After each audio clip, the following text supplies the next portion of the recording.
The unexpected challenger.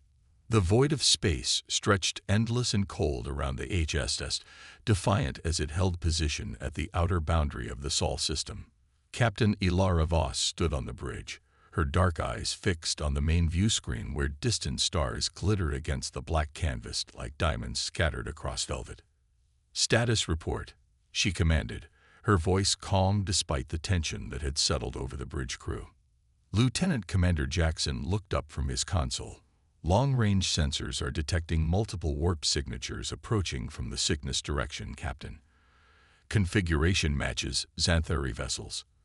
At least 70 of them." A hush fell over the bridge. The Xanthari Collective, an alliance of 5 advanced species that controlled nearly a quarter of the known galaxy, had been pushing against human borders for months. Their technological superiority was unquestioned, their military might unmatched by any single species. And yet here stood the Defiant, Earth's most advanced warship, and the culmination of decades of research, innovation, and sacrifice.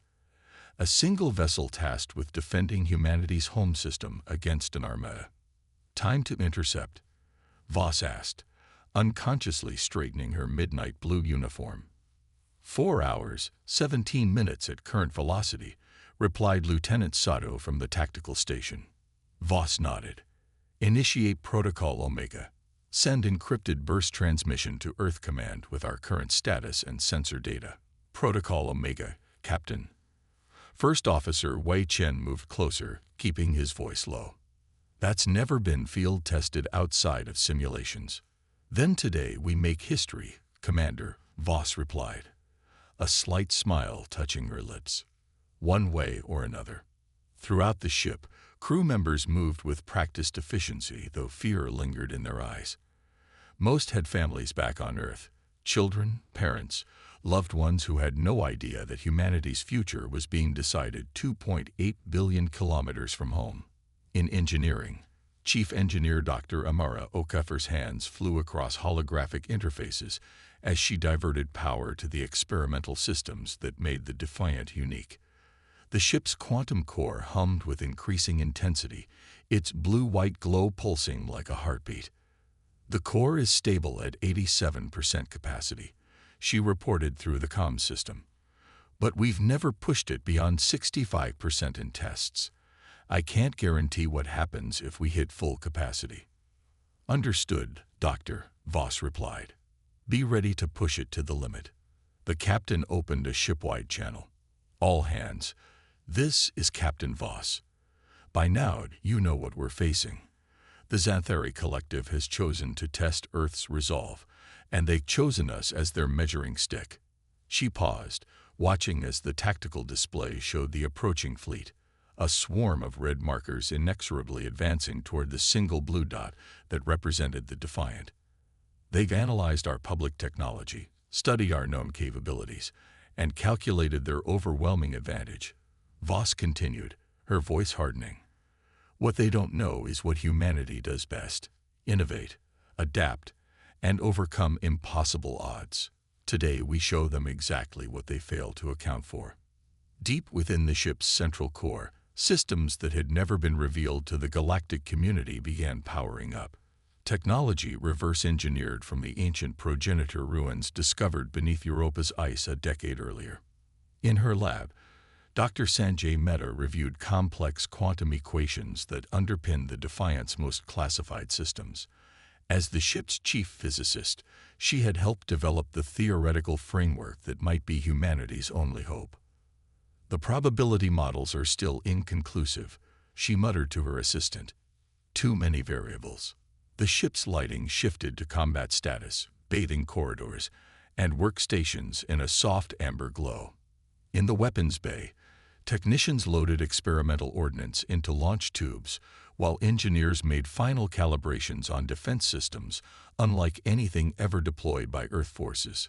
Voss studied the approaching fleet formation on the tactical display. The Xanthari ships moved with a precision that spoke of centuries of warfare experience, their formation designed to counter any conventional defensive strategy. "They expect us to flee," she said to her bridge crew. to run back to Earth's orbital defenses, giving them time to assess our capabilities while they prepare a full invasion force. She shook her head. We will do neither. Commander Chen analyzed the sensor data. Their lead vessels are powering up forward weapons arrays. They're preparing to fire warning shots. Open a channel, Voss ordered. Let's see if diplomacy has any chance, slim as it might be. The main view screen flickered, revealing the aristocratic features of Supreme Commander Terzak of the Xanthari Collective. His iridescent scales gleamed under the lights of his command center, 6 eyes blinking in vertical pairs as he regarded the human captain. Captain Voss of Earth, he said, voice translated through the ship's computer. Your presence at the edge of your system is noted. The collective has determined that humanity's rapid technological development represents an unacceptable future risk to galactic stability. Your species will surrender its autonomy and submit to Xanthari oversight, or face immediate extinction. Voss met his gaze without flinching. Commander Terzak, humanity has no quarrel with the collective. We seek peaceful coexistence and mutual prosperity through trade and cultural exchange. Your species' history suggests otherwise, Terzak replied. Humans advance through conflict. Your adaptation rate threatens established order. The collective's decision is final. Then I regret to inform you that humanity declines your generous offer, Voss said, allowing a hint of steel to enter her voice. We will defend our sovereignty by any means necessary. Terzak's upper eyes narrowed. One ship against our armada. Your bravado is misplaced, Captain. You cannot hope to prevail. Hope isn't part of the equation, Commander, Voss replied. Just simple human determination. The communication ended, and Voss turned to her crew. Tactical, defensive systems to maximum. Engineering, initiate the Lazarus Protocol. Throughout the ship, crew members moved to battle stations as the experimental systems came fully online. Xanthari fleet accelerating, reported Lieutenant Sato. Weapons charge. They're targeting our propulsion systems first. Standard tactic to disable before boarding. They think they know what a human warship can do, Voss said quietly. Let's show them how wrong they are. The first salvos from the Xanthari fleet lanced across space. Brilliant beams of condensed energy that should have sheared through the Defiant's conventional shields in seconds. Instead, the space around the human vessel shimmered like heat waves over desert sand, and the beams curved away, missing their target entirely. On the bridge of the Xanthari flagship, Commander Terzak hissed in surprise. The massive reptilian warrior had personally overseen the subjugation of dozens of civilizations, and none had ever survived the first volley. Impossible, he snarled. Scan again. What defense system are they employing? His science officer, a crystalline neurosci with light pulsing through transparent pathways in her form, looked up from her instruments in confusion. Unknown, Commander. Their shield technology should be generations behind ours. Yet, her voice trailed off as data scrolled across her screens. These readings cannot be correct. Aboard the Defiant, Voss felt the ship shudder as the Lazarus field stabilized around them. Dr. Mehta's voice came through on the internal comm. It's working, Captain. The phase shift field is bending their energy weapons away from us. But the power drain is massive. We have maybe 20 minutes before systems start failing. Then we make those minutes count, Voss replied. Tactical, target their lead vessel's propulsion system. Let's see if our new toys can punch through their defenses as well. 2 years earlier, Voss had been a junior officer aboard Earth's first contact vessel when they'd encountered the collective. She remembered the condescension in the Xanthari diplomat's eyes, the barely concealed contempt as they outlined the protectorate status humanity would be permitted to hold. Earth's leaders had smiled, nodded, signed the preliminary agreements, and then immediately begun pouring resources into secret military research. They knew from humanity's own bloody history what happened to technologically disadvantaged civilizations when they encountered more advanced ones. The Defiant fired, not the conventional plasma weapons the Xanthari expected, but something entirely new. Quantum-entangled particles encased in gravitational bottles streaked toward the Lid Xanthari vessel. When they impacted the alien shields, the particles did what quantum-entangled matter does best. They ignored conventional physics, passing through shields as if they weren't there. Commander Chen watched the tactical display with wide eyes as the enemy ship's engines went dark. "My God," he whispered, "it actually worked." In the medical bay, Dr. Elena Petrov prepared for casualties, her hand steady despite her fear. Through the small viewport beside her station, she could see distant flashes as the battle unfolded. Her son was back on Earth, probably just waking up now, completely unaware that humanity's future was being decided millions of kilometers away. On the Xanthari flagship, chaos erupted as systems failed, cascading through the massive vessel. Terzak slammed a clawed fist onto his command console. "All vessels, full attack pattern. Destroy that ship at all costs." His compound eyes fixed on the tactical display with growing alarm. The humans were not supposed to have this level of technology. The collective's careful calculations, their meticulous plans for eventually harvesting Earth's resources, all assumed at least another century before humans developed weapons that could threaten them. In the Defiance engine room, Dr. Okafor fought to keep the experimental systems online as warning lights flashed across her console.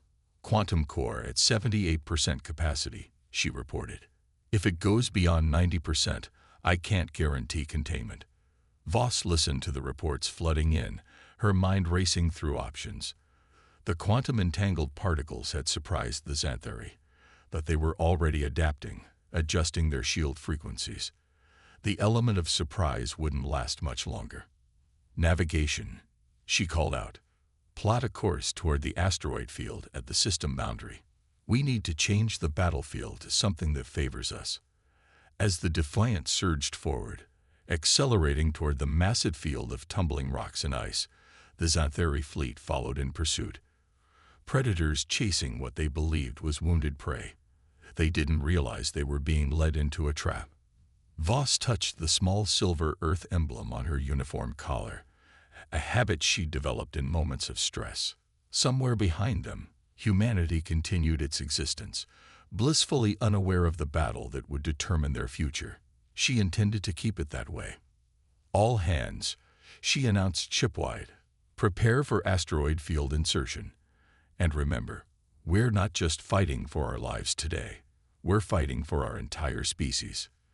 The asteroid field loomed ahead, a chaotic maze of tumbling rocks ranging from car-sized boulders to massive chunks larger than the Defiant itself. It was a navigational nightmare for any ship, and exactly the environment where the Defiant's unique systems would have the greatest advantage. 30 seconds to asteroid field perimeter," announced the helmsman, Lieutenant Diaz, his fingers dancing across the controls. "Ready to implement evasive pattern Delta 7 on your mark." "Execute," Voss commanded, and the Defiant banked sharply, diving into the field with a precision that belied the ship's size.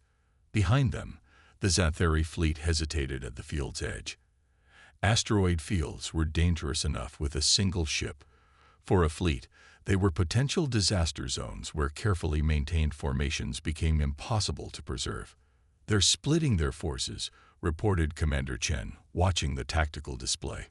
43 ships are holding position at the perimeter. 29 are following us in, breaking into smaller pursuit groups." Voss nodded. "Just as we hoped." Tactical, deploy quantum mines. Pattern Epsilon. Throughout the asteroid field, small devices detached from the Defiant's hull, propelling themselves toward strategic positions among the tumbling rocks. Each contained a fraction of the quantum entanglement technology that powered the ship's weapons, programmed to detonate when Xanthari vessels came within range. "First pursuit group will reach the minefield in 15 seconds, Lieutenant Sato announced. "Smaller vessels, likely their elite strike teams. All hands, brace for potential shockwave," Voss ordered. The first Xanthari pursuit group, 5 sleek, predatory vessels designed for interstellar warfare, sliced through the gaps between asteroids, their sensors locked on the Defiant. When they hit the quantum minefield, The effect was instantaneous and devastating. The mines detonated not with conventional explosions, but with quantum disruption waves that ignored shields and targeted the very atomic stability of the ship's hulls. The lead vessel literally phased apart, its atoms temporarily losing cohesion with each other. Two others spun wildly, their navigation systems corrupted by quantum interference. The remaining two somehow sensed the danger and attempted emergency turns that stressed their structural integrity beyond limits, breaking apart as secondary explosions rippled through their compartments. A cheer went up from the Defiant's bridge crew, quickly silenced by Voss's raised hand. "This is just the beginning," she cautioned. "They'll adapt." She was right. Within minutes, the remaining Xanthari pursuit vessels had regrouped, abandoning their direct chase in favor of a more cautious approach. New orders went out from the flagship: approach with extreme caution, deploy energy-dampening fields, and scan for anomalous quantum signatures, turning the tide. The Defiant drifted silently within the shadow of a massive asteroid, power systems temporarily dampened to avoid detection. Inside the ship, emergency lighting cast red shadows across tense faces as Captain Voss addressed her senior officers in the tactical briefing room. "The quantum mines bought us time, but not victory," she said, studying the three-dimensional projection of the asteroid field, where Xanthari ships methodically swept through section by section. "They're being more cautious now, using their numerical advantage to conduct a thorough search pattern." Dr. Okafor looked up from her diagnostic tablet. "The quantum core has stabilized at 63% capacity. We could maintain current operational status for approximately 7 more hours before critical systems begin to fail." "We won't need 7 hours," Voss replied. "Either we've won or we've lost long before then." She turned to Dr. Mehta. "What's the status of the Nexus system?" The physicist's expression was grim. "Theoretically ready. But Captain, we've only run simulations. The actual deployment could have unpredictable consequences. More unpredictable than extinction." Commander Chen asked quietly. No one answered. They all knew what was at stake. Voss studied the star chart. "How many Xanthari vessels have entered the field?" 26, Lieutenant Sato reported. 3 were lost to the mines. The remainder of their fleet holds position at the perimeter, maintaining a blockade formation. Voss nodded. "Then we implement Phase 2. She looked at each officer in turn. "I won't order anyone to remain aboard for this. Once we commit to the Nexus deployment, there's no certainty of survival." Dr. Okafor laughed softly. "With respect, Captain, we're facing an armada with 1 ship. Certainty left the equation hours ago." A ghost of a smile touched Voss's lips. "Very well. Return to your stations. We move in 15 minutes. As the officers filed out, Commander Chen remained behind. "The crew is with you, Ilara," he said, using her first name for the first time in years. "Whatever happens." Voss nodded, allowing herself a moment of vulnerability. "I know why. I just hope we're right about the Nexus. If not..." She didn't finish the thought. On the bridge, Voss settled into her command chair as status reports flowed in from all departments. Navigation: prepare for full power restoration and immediate execution of course Theta 9. Engineering: bring the quantum core to 85% capacity and prepare the Nexus system for deployment. Lieutenant Diaz glanced back from the helm. "Course Theta 9 will take us directly toward the center of their search pattern, Captain." "That's exactly right, Lieutenant," Voss replied.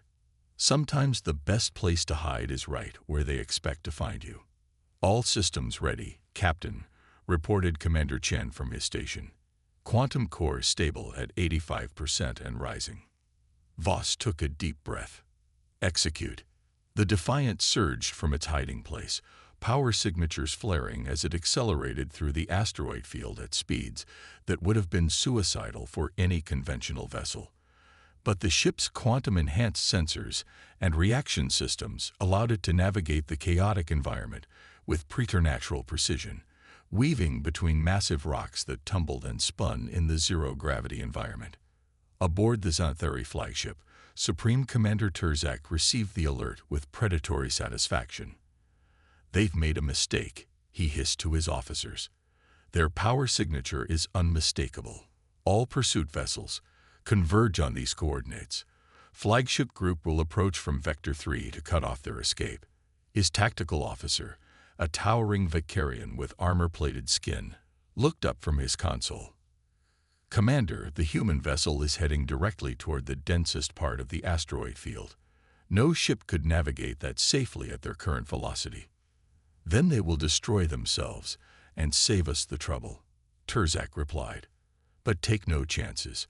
I want that ship eliminated and any surviving technology salvaged for analysis." The Defiant plunged deeper into the asteroid field, pursued by Xanthari vessels that struggled to maintain safe distances from the tumbling rocks while keeping pace with the agile human ship. Ahead loomed what appeared to be an impenetrable wall of asteroids, massive chunks of rock and ice packed so densely that no clear path existed through them. 30 seconds to impact with the asteroid cluster, Lieutenant Diaz announced, his voice remarkably calm given the circumstances. "Nexus system charged and ready for deployment on your mark." Voss leaned forward in her chair. "Dr. Mehta. Final status. The quantum entanglement matrix is stable," the physicist replied from her station in the science lab. "Calculations indicate a 78% probability of successful field generation. Uncertainty factors remain significant." "Noted," Voss replied. "Prepare to execute on my mark." The Defiant rocketed toward certain destruction, the asteroid wall filling their view screen as distance decreased with alarming speed. Behind them, the pursuing Xanthari vessels began to pull back, unwilling to risk collision with the massive rocks. 10 seconds to impact. Diaz called out. 9, 8. "All hands, brace for Nexus deployment," Voss ordered. "Engineering. Divert all available power to the quantum core.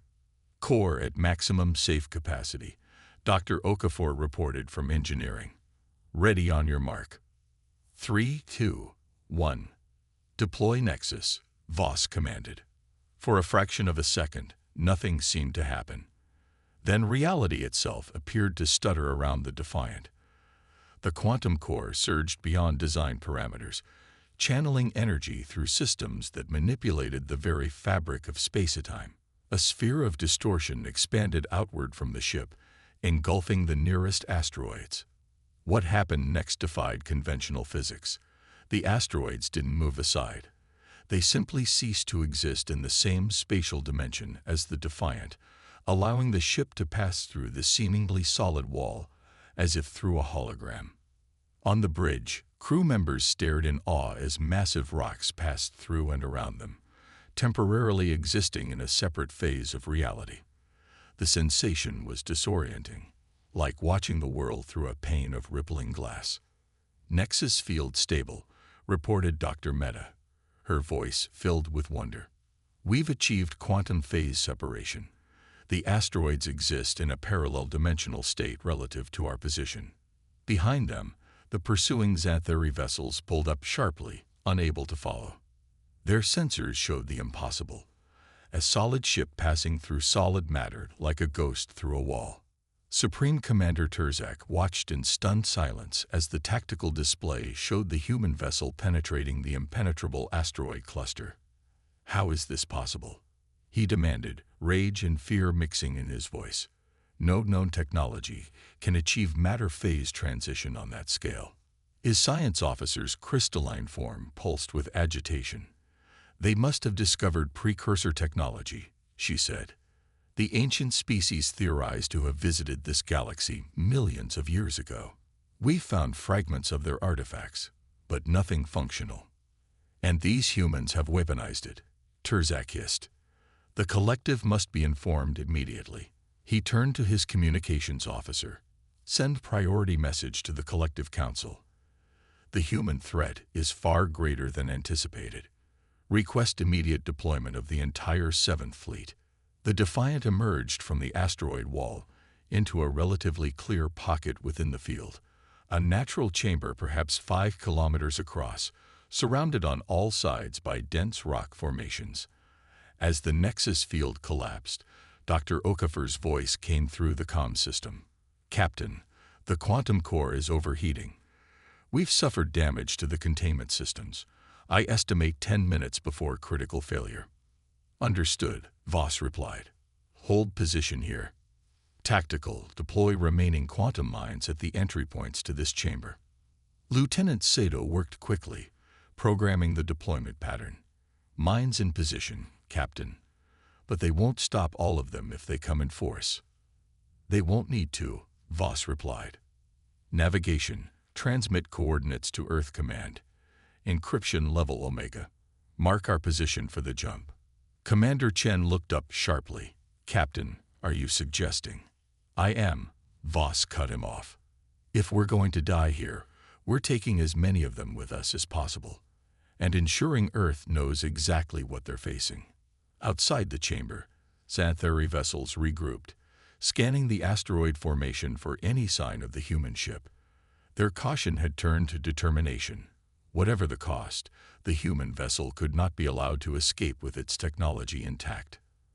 "They're gathering at the entry points," reported Lieutenant Sato. "I count 17 vessels in position to enter the chamber simultaneously." "Perfect," Voss said quietly. "Let them come." The Xanthari attack came from all directions at once, vessels punching through the narrower gaps in the asteroid wall, weapons charged and firing the moment they had clear lines of sight. The quantum mines detonated, catching the first wave and destroying 5 ships instantly, but the rest pressed forward, their combined firepower focusing on the lone human vessel. The Defiant's phase-shift defense field flared under the assault, struggling to deflect the concentrated energy. Alarms blared across the bridge as systems overloaded and power fluctuated. "Shield generators failing," reported Commander Chen. "Hull breaches on decks 3 and 4. Emergency containment holding." "Engineering to bridge." Dr. Okafor's voice came through, punctuated by the sound of explosions in the background. "Quantum core at critical levels. Containment failing. We need to eject the core or—" "Negative," Voss interrupted. "Maintain position. Tactical, arm the precursor battery. Target the largest concentration of enemy vessels." In the weapons bay, technicians activated the ship's final surprise, a system reverse-engineered from the ancient technology found on Europa.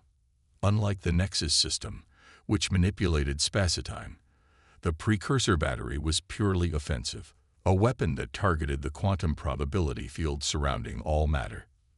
"Precursor battery charged and ready," Lieutenant Sato reported. "Targeting solution locked." Voss took a last look at the tactical display, where Xanthari vessels surrounded them in a closing noose. Fire. The Defiant's main emitter array glowed with impossible colors as it channeled energy directly from the destabilizing quantum core. For a moment, space itself seemed to hold its breath. Then a wave of distortion expanded outward. Not energy, not matter, but probability itself weaponized. Where the wave touched Xanthari vessels, quantum uncertainty exploded into macroscopic chaos. Ships didn't explode so much as unravel, their very existence becoming a question rather than a certainty. In seconds, 12 Xanthari warships simply ceased to exist, their component atoms scattered across multiple probability states. On the remaining Xanthari vessels, panic spread as sensors registered the impossible. No defense could stop a weapon that attacked reality itself. Supreme Commander Terzak stared at the emptiness where his ships had been, momentary fear giving way to cold rage. "All vessels, withdraw immediately," he ordered. "Return to formation beyond the asteroid field." His second-in-command approached cautiously. "Commander, the human vessel appears to be disabled. Their power signatures are fluctuating wildly. We could finish them with a concentrated—" "Fool," Terzak snarled. "Did you not see what just happened? We cannot predict what other weapons they might deploy if cornered further." He turned back to the view screen, his 6 eyes narrowed in hatred. "The humans have won this battle, but the collective will not forget, nor forgive." Aboard the Defiant, emergency systems struggled to compensate as the quantum core destabilized. Crew members worked frantically to contain breaches and aid the injured as damage reports flooded in from all sections. "The Xanthari fleet is withdrawing," reported Lieutenant Sato, disbelief in his voice. "All remaining vessels are pulling back to the perimeter." A ragged cheer went up from the bridge crew, but Voss silenced it with a raised hand. "We're not out of danger yet. Engineering, status of the quantum core. Critical but stabilizing," Dr. Okafor replied. "The energy discharge through the precursor battery relieves some of the pressure. We can maintain minimal life support and propulsion, but not much else." Voss nodded. "That will have to be enough." "Communications, status of our transmission to Earth Command." "Confirmed received, Captain," came the reply. "Reinforcements are already being dispatched to our position." For the first time in hours, Voss allowed herself to relax slightly. They had done it. One ship against an armada. Not just survived, but driven them back. "Stand down from battle stations," she ordered. "Damage control teams continue emergency repairs. Medical, report casualty status."